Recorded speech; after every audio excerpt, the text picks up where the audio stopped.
Tell us about any special moments that you've had in your career at the Capitol. There must have been. I'm sure there are many, but you give us a few of them. Sure. I would divide them roughly between plants and people, and how fortunate we are to work with both the animal and the plant kingdom.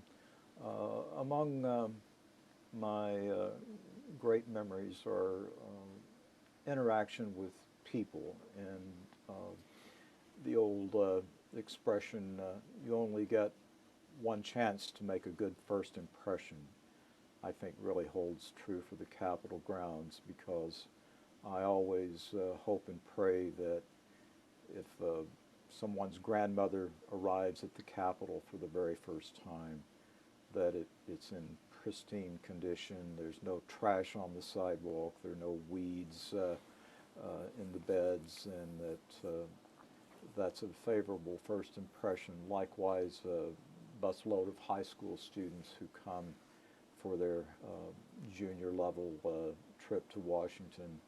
So those experiences I've had, I was lucky when I was younger, and I still am, to have had and still have mentors. And I think one of my greatest experiences was having a young woman who was a high school student come to work for me one summer, and I normally only hire a student for one summer and then try to offer the opportunity to a wider audience of teenagers. And she was so helpful that I asked if she'd like to come back a second year. And at the end of the second year, she said, "Guess what?" And I said, "What?" And she said, "I want to do what you do." And so she completed, she asked me what to do, and I said, "Well, you march right up to Cornell University and get your master's degree in landscape architecture." She did, and now she's working on her PhD in geography at University of Minnesota. So those are great experiences, but dealing with many people who come to the Capitol, everyone from presidents of other countries, kings, queens, people from rural parts of the country who have not been here before. It's really been a rich experience. I go home and tell my wife stories practically every night about someone I met, celebrities. Of course, I've come to know a lot of members of Congress, many of whom are great champions of the Capitol grounds. And then to see plants grow.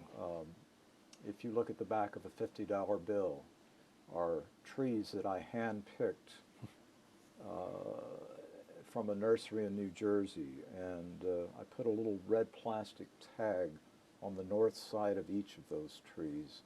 And when they arrived here, we planted them at the very same orientation to be sure that the side that had been on the north side, the shady side of the tree, wasn't suddenly exposed to hot southern exposure all day long, with the bark likely to crack and insect infestations getting in and causing problems. We had a great success rate with that, and I am always proud to see a $50 bill with those trees I planted there and within the Olmsted terraces when I came to work here in the early 90s.